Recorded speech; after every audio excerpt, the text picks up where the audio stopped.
Ave Legion and welcome to my channel. My name is Ludi and today we'll be doing our EU4 1.30 starting moves guide for Muscovy. In this guide we will be going through the estates and economy, diplomacy and rivals, army and war preparations, as well as your war with Novgorod, war with Kazan and the Golden Horde, vassal integration and management, and towards the end missions and expansion paths, after which we'll end it up with the ideas that you should be going for first. Before we get this video started, I really appreciate it if you left a like and commented, as well as subscribed if you like to see more videos from me, and don't forget to leave the bell button on. Also, if we can get this video to 300 likes, then I'm gonna do a giveaway for a Paradox game.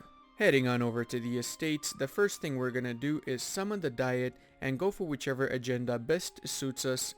Afterwards, we're gonna seize land from the estates, thus getting 5% more crownlands and getting rid of the debuff that we start off with. The boyars will receive supremacy over the crown, monopoly on livestock, and strong duchies. Strong duchies is especially good for us since we start off with 5 vassals, and strong duchies gives us another 2 diplo relation slots, and it also lowers the overall liberty desire of our subjects by 10%. So it's going to be a lot easier managing them. The clergy will receive clerical ministers and oversight by the clergy, and after our war with Novgorod and before we start the war with Kazan and the Great Horde, we should also give the clergy expansionist zealotry, which is going to give us plus 5% morale of armies when at war with heretics or heathens. After the war and when we start integrating provinces and converting them to our religion, we should also give enforced unity of faith since it gives us +1 missionary strength. The burghers should receive free enterprises and monopoly on textiles, and the Cossacks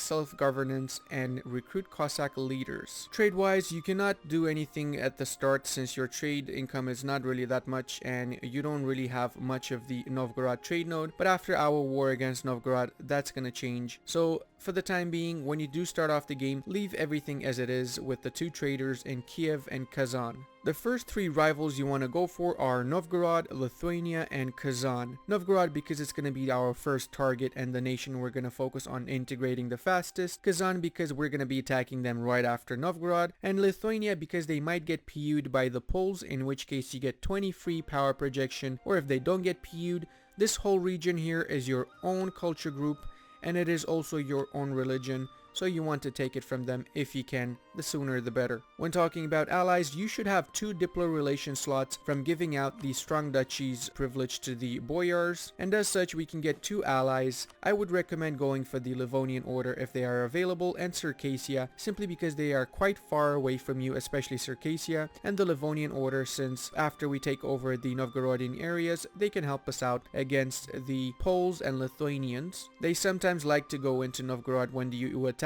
them, so be careful not to give them any provinces or not to let them take any provinces in Ingermanland and Neva, thus cutting off any access they have from the rest of the Novgorod. Muscovy's army at the start of the game is quite large because of its land force limit being high since it has 5 vassals, and that is an advantage, but at the same time you start off with very little manpower and a really bad economy, so you really have to be careful with it. Now what you need to do is hire a free company, and then you're gonna get 4 Streltsky infantry units.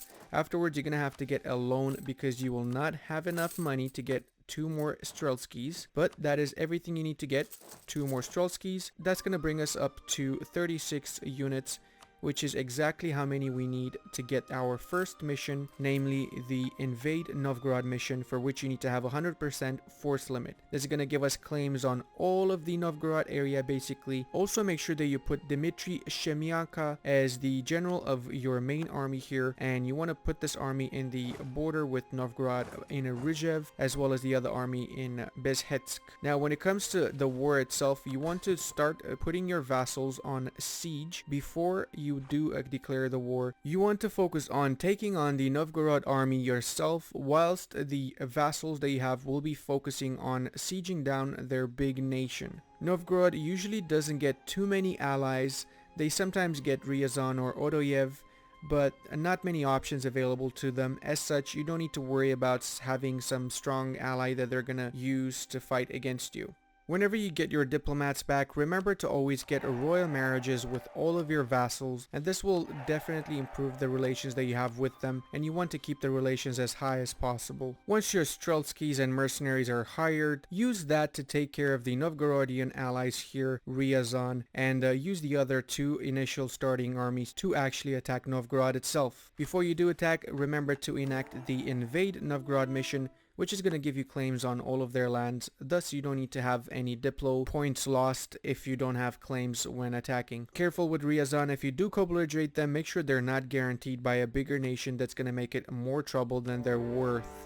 The war against Novgorod doesn't usually take too long, and after you do manage to take over all of their provinces and you've sieged everything down, do make sure that you peace out their allies first before you peace out Novgorod. If you have the same situation where Ryazan was not co-belligerated, make sure that you don't take any provinces, as that's going to be too much aggressive expansion. So what I do recommend instead is take war reparations, trade power, and some cash from them, since you already have a few loans. Use the money to pay off your loan. When it comes to the actual peace treaty with Novgorod itself, I recommend taking all of their bordering provinces with Sweden and the Livonian Order, so that you don't have to worry about these two nations here, well, Denmark that is, because Sweden is in a PU, or Livonian Order taking over lands from Novgorod. This is my own recommended layout for which provinces you should take, but it's not a standard. As long as you have these provinces here, the rest of these you can decide by yourself. I do take it like this so that it's easier for me to give all of this to Beluzoro. I am aware that taking Novgorod itself is probably a better idea because of the trade power, but your truce expires in a few years, and it's really best to just give all of these provinces to Beluzoro now so that you can integrate them fast after 10 years by the time the truce expires. Make sure that you give the provinces that you've taken from Novgorod to your Beluzero and Pskov vassals. Around this time we should be changing our rivals, and I recommend going for the Golden Horde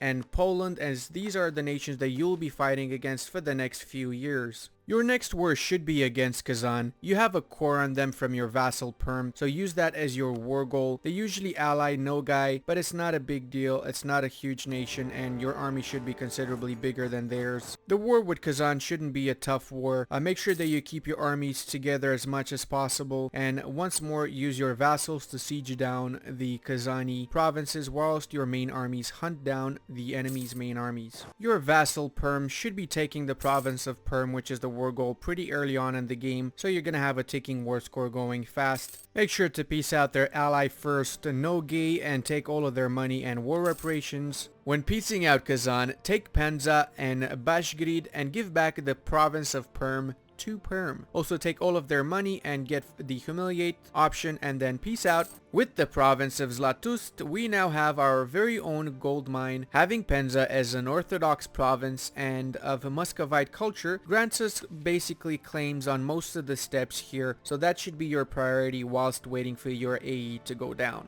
Before we start talking about vassal management, you should also remember that you need to consecrate Metropolis and Moscow, Suzdal, as well as Galish at the start of the game, seeing as this is going to give you another 15 Patriarch authority, and then you should go for the Icon of Saint Michael. That's going to give you another 10% manpower recovery speed and 5% discipline. Now heading on over to our vassal management, I would like to also add that you can get a 6th vassal almost for free. Simply get an alliance with Odoyev at the start and improve relations until you get 190 relations. This means that you can quite frankly just vassalize them diplomatically. It also means that most of your vassals are going to have increased liberty desire from the amount of vassals that you have now. But starting with 1454, you can start integrating your many vassals. You should also be able to get admin tech 4 before anybody else if you give the provinces you conquered to your vassals and let them core it for you, thus letting you use your admin points for developing your tech. In 1454, when you can start integrating your vassals, you should integrate Yaroslav and Rostov first, since if you time it correctly, you can integrate them in the same month. Thus, you don't need to worry about the diplomatic reputation -3 debuff that you get from integrating a vassal. After you finish Yaroslav and Rostov, you should start integrating Perm and Beluzero, followed by Pskov being the last one. If you did decide to diplomatically vassalize Odoyev at the start of the game, then you should follow Odoyev and Perm at the same time, and afterwards the last two being Beluzero and Pskov. Also remember to get the divert trait from all of your vassals, as this will definitely increase your trade power and the amount of money that you get from trade. Remember that once you make Penza a Muscovite culture and Orthodox religion province, you're gonna get claims on all of the Golden Horde or Great Horde region, so work on that first before you attack them, so you don't need to worry about losing Diplo points from taking provinces without claims. Your mission tree basically revolves around two things, the first one being the full integration of your vassals and conquest of Novgorod, as well as the liberation of the various Russian culture provinces within Lithuania, and the final conquest of Finland. The other part of the mission tree focuses on your expansion eastwards, starting with the Tame the Steppes that gives you claims on the Great Horde, and then you get claims on Kazan, Nogai, and all of this area here, with the final missions focusing on the colonization of Siberia, Alaska, and the eastern part of modern Russia. Thus, when it comes to your expansion, you really should just basically follow your mission tree. Other nations you should be conquering but you don't have a mission tree claims on are Tver and Ryazan, and this is basically just a free-for-all. Whenever you get a chance and get the claims on these two nations, you should attack and just fully integrate them. Do not vassalize, because you already have way too many vassals and it is not worth it for a couple of provinces here and there. Whenever you get Admin Tech 5 and you can take your first idea slot,